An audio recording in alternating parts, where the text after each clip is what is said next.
Good evening, good evening, good evening, Manchester United agenda.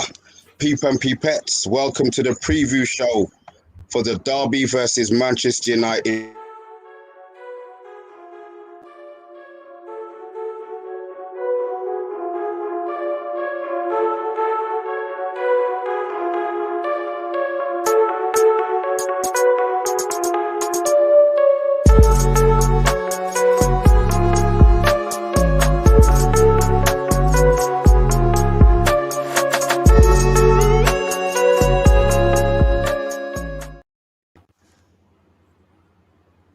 Good evening, good evening, good evening.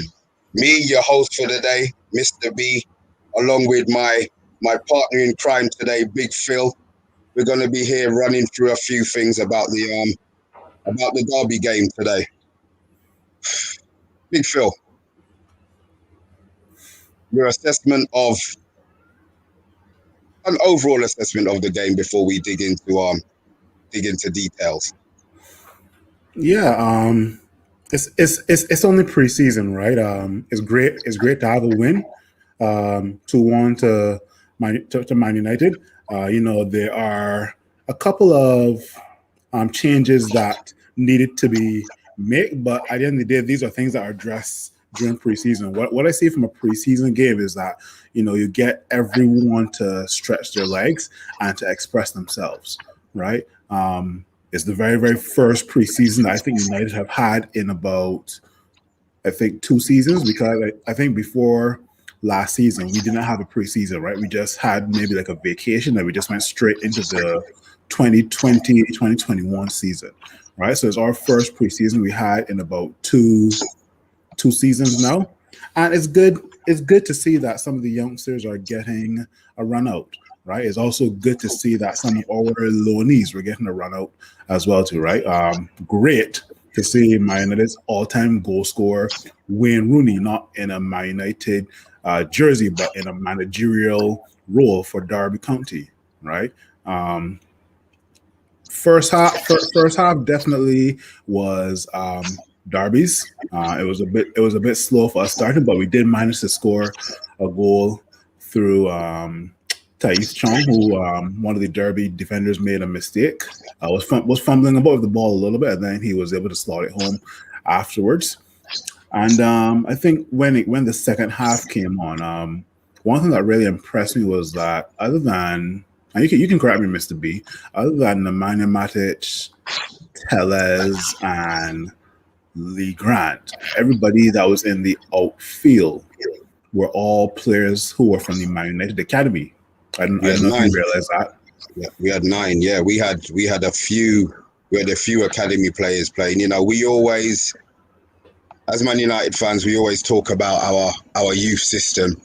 The thing is, today, I'm thinking, okay, how much of those players are really going to get any form of first team run out? So I'm looking at these first. How much pre-seasons do we have? 4 or 5? Oh, we have 5. So what I was told is that two preseason games are going to be at Old Trafford, and the rest are going to be obviously away from Old Trafford. Okay, so I mean, the first 2 definitely are going to probably be a mix of these 2 teams that have been played. The mix of the team that have been played today, and these I think are players who Manchester United probably be looking to loan out, sell. Try and get some experience somewhere else, so that when the season actually starts, or for next season maybe, we're probably using it as a shop window, and that includes Jesse Lingard. I mean, obviously, first half we had Heaton in goal. Yeah, fantastic. He's not going to be playing any games. We had Brandon Williams left back. We had Twanzebe and Mengi centre back, and Aaron Wan-Bissaka right back. Our 2 holding, obviously. I was hoping for a formation change, because that was the rumor during pre-season, but that didn't materialize. So we played with Levitt and Garner as the double pivot. You want me to share the lineup on the screen? Yeah, if you can do that, yeah, please. Okay, let me see if I can do that here. Share screen. While you're doing that, I'll go for a couple of these messages here. We had one from Amondi. Just saying, evening panel, what a beautiful day. Interesting to hear your views on the game. We've got one here from Eagle. This is somebody new. I don't recognize that name. He was saying his Man United app didn't work. I'm sorry, mate. There's not much we can do about that. We've got one exactly. we've got one from Gems. Evening, Gems. I'm sorry I didn't big you up on the last stream, but it'll never happen again. We got one from Munzi. Hello, guys. We've got one here. Thank you for supporting everybody. Please like, share, subscribe. This is from our boss, I'm going to assume, because it wasn't me. Can you guys speak on Palestri? What's your thoughts on him for the season? Away or on loan? We will get into him, definitely. I thought Palestri played well. Munzi, we will get to that as well. Gems again, our Canadian Dr. Phil and Mr. Satan Beard in the building. Yes, we are in the building, Gems. Surely we can't be changing formation to 4-3-3 when we have Bruno at number 10. And this is a reply from Eagles. I think he's laughing at my comment. So, Big Phil, we got this formation up here, yeah? So It was correct. I did have that right, yeah? Greenwood up top, Alanga left, Mata, Chong, Levitt, and Garner as our double pivot with Williams, left back, Twanzebe, Mengi, Aaron Wan-Bissaka, and Heaton. First half performance, I'll be honest, I think they all probably got a 6. Bar Mata, who I really thought was a disappointment. I really thought he was a disappointment today. You've given me a sigh. What's your take? The question was asked: is one matter's mind and mind is one matter's mind and attitude really on the first team per se? Has he already accepted that you know what, I won't be part of the first team in the Premier League? I'll probably get 1 or 2 games in the Champions League, maybe 1 or 2 games in the FA Cup. I think his mind is solely focused on mentoring and coaching, in my opinion, right? So similar to Lee Grant as well, too, right? You know, bringing in like the likes of Tom Heaton now. Definitely Lee Grant can highly see any game time. Probably he'll be our guy who lifts the scoreboard to tell us that there's 10 minutes of Fergie time left, right? So I saw some of the comments talk about Palestri, and we'll definitely talk about Palestri later, right? So yeah, but just to get back to Juan Mata, Juan Mata seeing the likes of Amad Diallo and Jesse Lingard returning, and now Jadon Sancho. Even in the number 10 position, Lingard could definitely play there. Andres Pereira, then you have Bruno, possibly Paul Pogba as well too. I don't think Mata's mind is on Manchester United first team. It's on probably coaching the youngsters and mentoring the youngsters right now, right? So for him to be given a run out today was definitely a luxury, right? You know, to model that new team viewer jersey was probably the best thing that he was happy about today.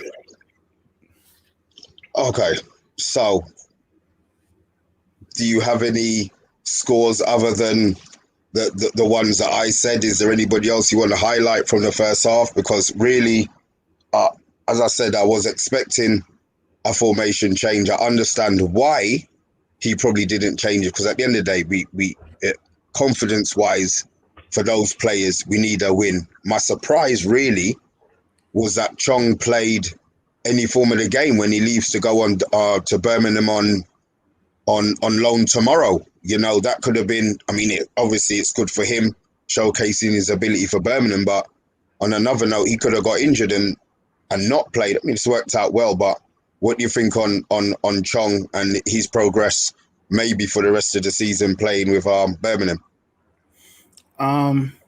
It's somewhat similar to what Jesse Lingard and Andres Pereira did. You know, they went on, I think, either 2 or 3 loans. So I know Lingard actually had a loan spell at Derby and had a loan spell at Birmingham as well too, right? So maybe Taif Chong is heading down that road. the guy is talent, right? And I want to see if he's going to get a full 90 minutes in certain games for Birmingham City. I want to see what the guy can do, right? Obviously, he's going to have to work his socks off because let's be real, to break into Man United's first team when there's the likes of Jadon Sancho, Marcus Rashford, let's say even Tony Martial who can play on the wings, like Amad Diallo as well too, and even Mason Greenwood. It's going to take him to work his socks off at Birmingham, right? You know, he's going to have to be having the eye of Ole Gunnar Solskjaer watching him all the time, not just play 1-2 games good and then get injured, or then play 1-2 games good and then, you know, disappear to the bench or disappear in performances, right? So Ole Gunnar Solskjaer is gonna have to be watching Birmingham every single week for one person, and that's Taif Chong, right? So that's my opinion. I mean, okay, look, this will bring us onto Palestri. I don't really want us to talk about Palestri, but I look at what Palestri did in the second half, and I feel that Chong is even behind Palestri in the order. Do you think he has a future at Manchester United? You're talking about Chong or Palestri? I'm sorry, talk about Chong.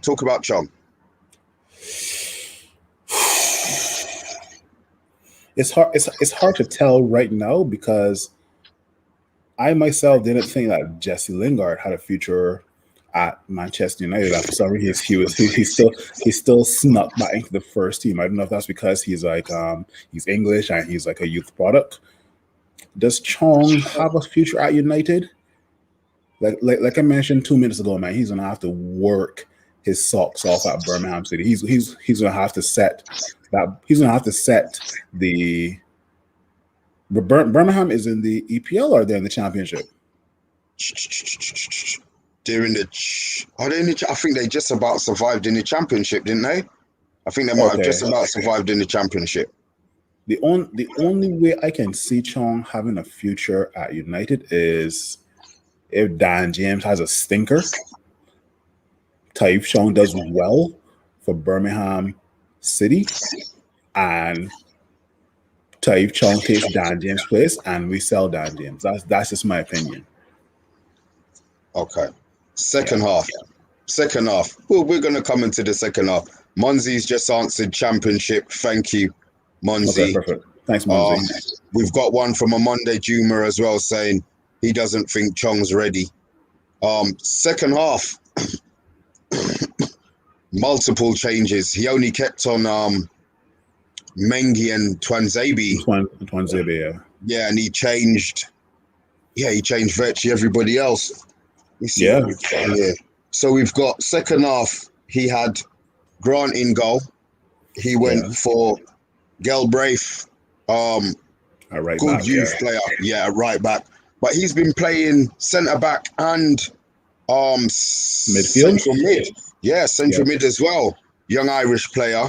So I think he's definitely got the fact that he can play multiple positions. I think he's got a good future ahead of him. Obviously, Twanza. And then Telles came on in the second half as well. We had Matic playing, obviously, his defensive Matic role. Again, we played a double pivot. We had Pereira playing what we would call the Pogba Hope role that he could be playing. He had Lingard as number 10, Shatiri on the left, Palestri on the right, and is it Hugo? Yeah, Joe Hugo. Yeah, Hugo up front. I mean, second half was a much better performance. But I think my personal opinion, I think is because we had a lot more experience on the pitch. Matic played his role, but is Matic only good for 20 minutes of the season? I'm really worried as to how much games Matic is going to play. And looking at it, he looks like he's the only CDM at our club. You know, I was looking for James Garner is also CDM as well, so he plays CDM for Nottingham Forest when he was on loan too, right? So I wouldn't be surprised if James Garner got a little bit more running in these preseason games, right? I don't know if James Garner will have a chance to break into the first team come this upcoming season.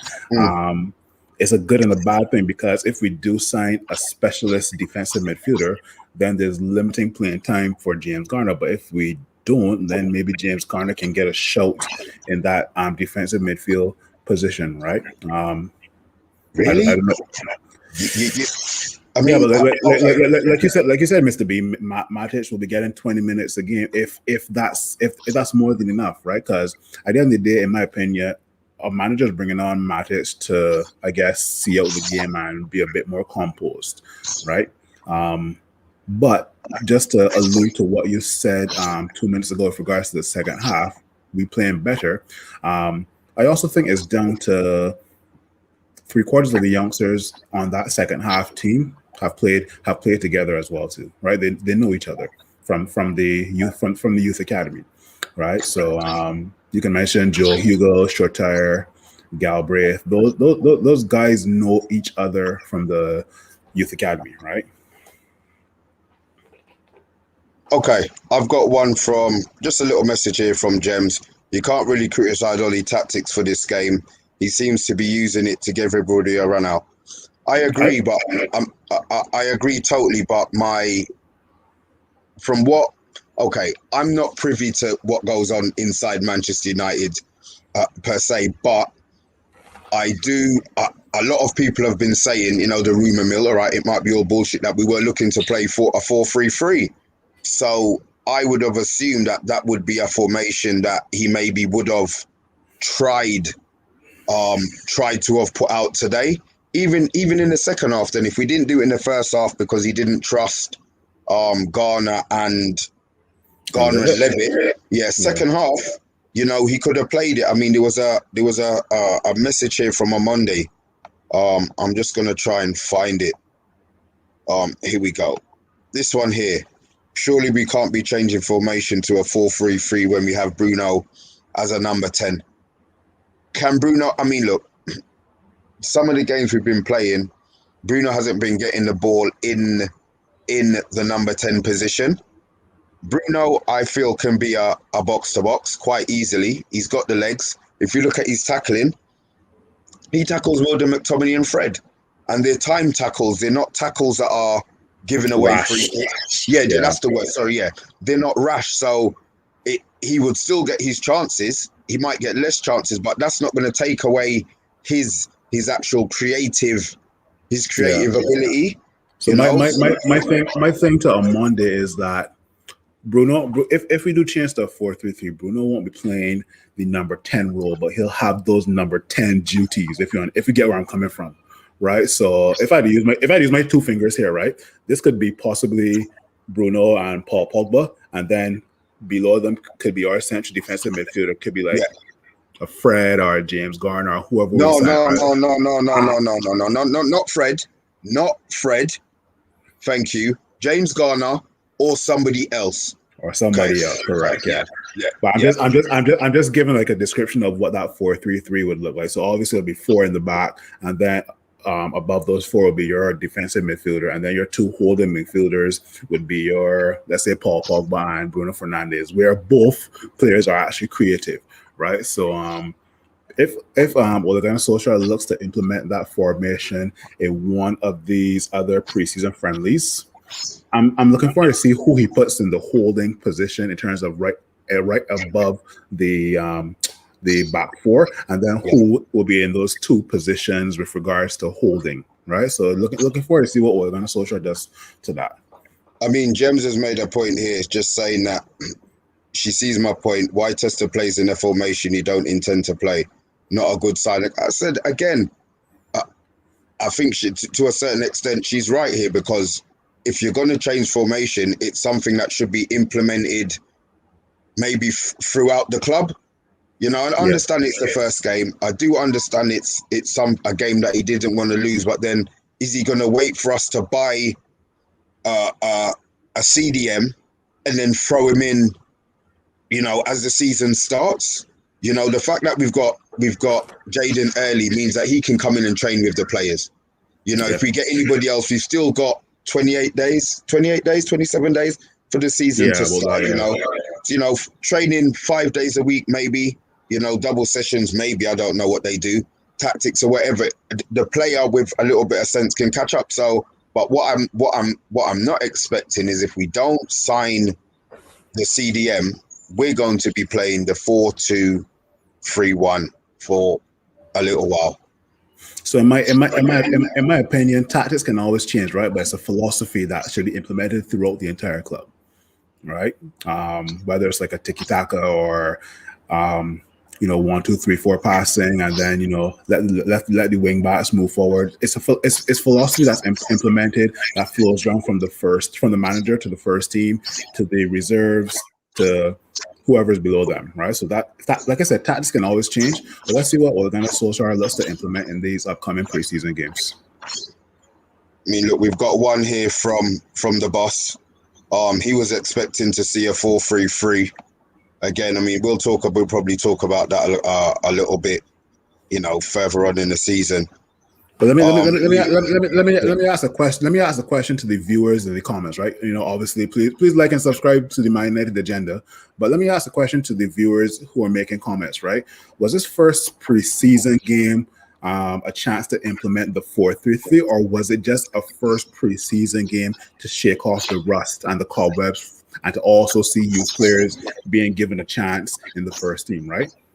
Or is it a bit of both? I don't know. You guys tell me. Right, that obviously that wasn't a question for me. Thank God.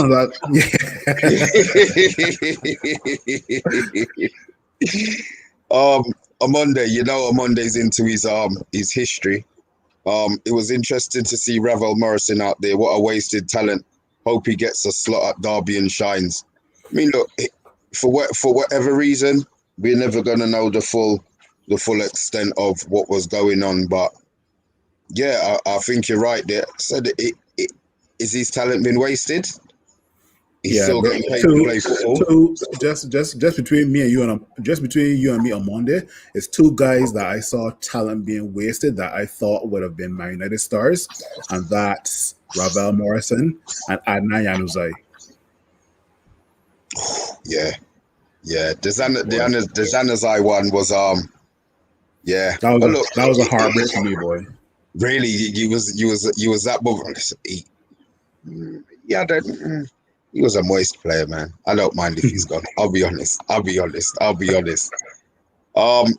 Here we go. I've got one here. Munzi. What's going to happen when we sell Paul Pogba? I don't know. That's for another show, because I know you want Big Phil to go all studs up on your Munzi, don't you? We'll save that. Ah, my guy. Welcome, Rice. How you doing, big man? Yeah, good. Just swap around with Big Phil if you can. Yeah, I'll do that for you right now. There we go. Cool. Yeah, here we go. So yeah, right. Sorry, I was just like seeing the heat. The heat's killing me, man. Can't do it. Don't worry, man. It happens to us all. It happens to us all. Yeah, see, Amonde's saying here again, that makes sense, guys. Then, like you say, we need an intelligent midfielder as an anchor. Yeah, it's just somebody who knows that position. Rise, did you see the game today, big man? I tried. I got a little bit, but the stream. I run it using a stream, and it's just like stopping and starting and messing me around, and so I didn't really see it. But I know a lot of the youngsters got a chance, so that's a good thing. But I wanted to mention Galbraith because I think he's going to be quality. We mentioned him. Yeah, he played. We were saying he plays right back. He played out of position today. He played out of position today, talking you. He normally plays as a central midfielder in the youth academy. Mm. Yeah. Where did he play today? Right back. Right back, okay. Yeah. Yeah, so Wan-Bissaka came off and then Ethan Galbraith went to the right. Well, I've seen him at there was a clip on I can't remember what it was on, Instagram or Twitter. Pretty long clip of him in the DM position. It was I was like, wow, this kid, man. Do you know what I mean? It was absolute quality. So okay, anyway, it's going to be interesting how Ollie Because obviously, I'm said he's played centre midfield and he's got those defensive attributes in him. It's going to be interesting to see how he's going to be coached, because they may well find that they want to play him as a holding midfielder for Man United, but for Ireland, they're looking at him as a centre back. So it'd be interesting to see the position that they end up training him to become. Yeah, I mean, for me, I think it's easier to be trained in the DM role and then slotting into like a back three. You know, if you'd have to drop back, if you have to go into a back three or like central midfielder. So that means training him in a couple of positions, then maybe. Yeah, but if you're going to try and come out from defence into that number 6 role, I think it's harder to do that. There's a lot more to it in the number 6 role. So, you know, it's for me, if United concentrate on keeping him as a number 6, then yeah, it'd be easier for him to drop back. You know, like I say, into it. Like if he goes playing for Ireland and they say, right, we want it to go in the central, it'd be easier for him to do that. In my opinion, the most intelligent player on the most intelligent position on the field has to be a defensive midfielder. Yeah. I mean, like, defensive midfielder has to have the right wing back on call, the left wing back on call. He has to have those 2 centre backs on call as well too, and he must have his 2 holding midfielders on call as well too, right? Like, he must have at least a plan A to a plan F. As in, you know, if plan A doesn't work, I got to go to plan B, C, D, E, F, right? Yeah. Now, Ethan Gilbraith, I mean, a question I can throw to you guys, right? I mean, let's say Ethan Gilbraith and James Garner do really well in preseason. They're breaking up all these plays and what's not, right? Do we then still consider signing a defensive midfielder, or we say, you know what? I saw what Gilbraith and I saw what James Garner can do in preseason. Do we give them a run in the first team? Ralph, can I answer that, please? Yeah, do it, man. Are you mad? Bro, these are youths. We want to be winning Champions Leagues. We want to be challenging for the league. These are future players. You know, I don't care how well Galbraith, Garner, Levitt play. I'm not interested. Yeah, that's bargain bucket. That's so tight. We need to spend money on a CDM because we don't have one. These are players who should be learning off a playing scene, not Matic, because Matic doesn't play anymore. They can't learn anything from Matic. Matic can talk them through positions and talk them through tactics, but we want somebody who's playing, a 23, 24-year-old who knows the position and knows the role. We've been linked with Camavinga. Okay, I'm saying 23 and 24-year-old. If we get Camavinga, I will take the 18-year-old Camavinga, let's be honest, because he's been doing bits. But we can't be looking at these players to be ready now when Garner played at Nottingham Forest for a whole season. All right, he played well at Nottingham Forest, but does that mean that he's ready to play for us? Are you joking? No, I can't possibly have that. I think the only thing that is lacking there then is obviously it's an experience thing, because you know, when you're playing football and you've got a lot of experience, that's what it's about, isn't it? You know, you know how to deal with certain situations. You know when not to rush in. You know when to stand off, etc. You know, all these little isms that make the game what it is. So I think, like, ability-wise, that's all there.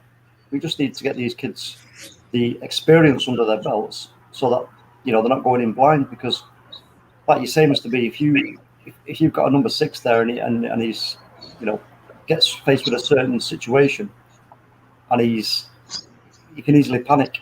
You know, you don't want to panic in that situation as a number 6, because you get it wrong and then you're going to leave a lot of space and got a lot of problems for the back two, aren't you? Again, if you drop back too deep, too quickly, you're inviting the pressure as well, because then you've took away that. I mean, for me, I was always told, you've got to give whatever's in front of you. You have to give them a decision to make force a decision out of them. Don't leave them, with like just one decision. Leave them with 2 or 3. So this is positioning. You've got to have all your positioning correct, your timing, everything else. And like I say, for the experience, I mean, send them to championship clubs if there's any clubs that will take them, or even a newly promoted side. I don't know, but they need to get these kids out there and get them some experience. But at some point, they are going to have to sort of go, you know what? All right, you deserve the chance. Let's even in a cup run, give one of these kids a chance. I mean, with the fact that I'll be honest, I don't expect us to be playing any form of Europa. We're either in the Champions League, we get through to the quarters, and if we lose there, we're out. So these players have got opportunities, because Ollie has to juggle the Premiership squad and the Champions League. If the FA Cup and the Coca-Cola, I always call it Coca-Cola Cup, Jesus, the League Cup, sorry man, the League Cup, those are the games that I want to see Shorteri playing in. The James Garners, the Mendy's. These are the games that I want to see them playing in. I don't think any of them are going to be ready for, definitely not Champions League and high level Premier League games. Not even Premiership games. You never know. Look what happened last season, Sheffield Wednesday. So, I'm Sheffield United. Sorry, I'm really not interested in blooding these players in the Premiership, because next season we need to be pushing. We need to be pushing, and I just don't think these players are ready yet. What we did drift off though, sorry, Big Phil, we haven't spoken about the second half. I think we would all agree, the players that were on the pitch, one player stood out in the second half, and my opinion, I think that Palestri really, really impressed me in the second half. Can I have your opinion on that, Big Phil? Yeah, Palestri took his goal well, right? That very, very composed for. Is he 18 or 19 years old? I think he's 18 years old. Yeah, he took that goal very well. But even after the goal, he still looked hungry to get more goals. He looked to get other players involved. He's reading passes from Nemanja Matic. He's reading passes from Lingard and also Andres Pereira. And those are guys that are in our first team right now. So, I mean, Palestri did well in this first game, but I'm not going to get too carried away, right? I'm going to leave it at that. He did well. Let's see what he can do in these next 4 preseason games, and we'll go from there. I think another person that stood up for me as well is Shorteri as well too, and Hannibal when he came on. Yeah, that's our future. I think that's our future right there. Those players. Yep. Youth wise, we've got a lot. They just need the coaching. For the coaching side of it, I hope has improved. Back end of the season. So I'm hoping that with the signings, backroom signings that we've made, that we actually do see a big progression. He said Calvin Phillips played well in the championship, and now look at him. We suggesting Garner and Redding. I guess he's looking at you, Mr. B. You know what I mean? Yeah, I mean, look, he's. I know Amonde's talking to me. Look, let's be honest. Phillips is working under what you, Amonde, classify as a tier 1 manager. I don't know the manager at Nottingham Forest. So Leeds. The fact, who is it? Leeds. No, I'm talking about he's saying, yeah, he's talking about Garner. Oh, right, okay. Yeah, so I'm saying that Bielsa will train. If you look at every single one of those Leeds players, they're excelling because of Bielsa.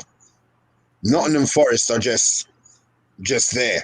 You know, you get Garner playing in a Premiership team this season, so we can see that he can play. Then fair enough, I understand. I understand that there's a lot of hatchet men in the Championship.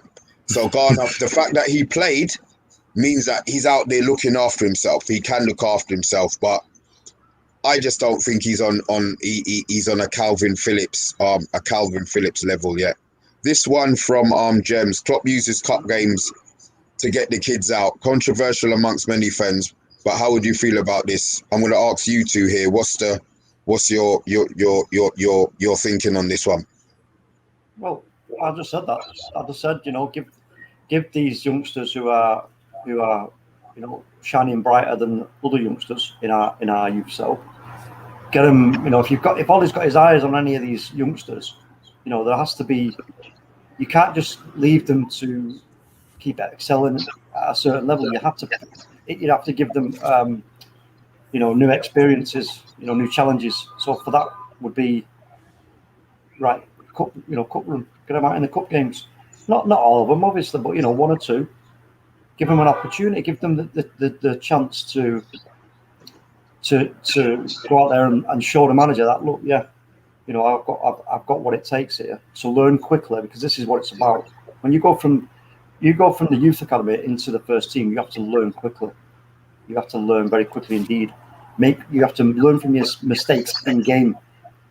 If you've been caught up in a bad position in one moment, and then you've got a moment to think about it, you've got to learn in that instant. You've got to make sense of it. You've got to work your head around it and go, right, okay, I know what I did wrong there. Right? I know what I did wrong there. And the next time if that happens, I ain't going to do that again. That's where you want to see these youngsters who show the manager. The manager's watching. Let's just say you're the manager, Phil, right? And you're watching. You see this kid go on. He goes in, he's playing really well, then he makes a mistake and he's out of position, leaves a big gap. They get an opportunity, they don't score. They think, okay, that's a weakness. There's a weakness there. So then you keep watching. They get possession again. They come steaming forward again and try and go for that position. But this time, he doesn't make the same mistake. He snubs it out, gets in there, snubs it out, keeps possession of the ball and releases it. Then you're looking at that and going, oh, okay, now then. That's what we want to see. Because, that is a huge part of, like I say, going from youth to the first team. Because like you see, some teams will put youth out, they'll make a mistake, then they'll make a mistake again. And again, 2 or 3 times in a game, then you're asking a question like, oh, okay, I don't think you're ready. Because you're not learning when you should be learning in game. You're so good after the game learning when you sat at home, when you've lost 2-0. It's too late then. You have to learn on the job, so to speak, in the game, put it right, and yeah. So I mean, at the end of the day, how often are these youngsters going to have a chance to impress your Klopp or your Ole Gunnar Solskjaer or your Thomas Tuchel at Chelsea or even Pep Guardiola at Manchester City, right? How often are the youngsters coming from the reserve team going to be able to go to the first team and, play their craft and look to have their respective managers thinking, right?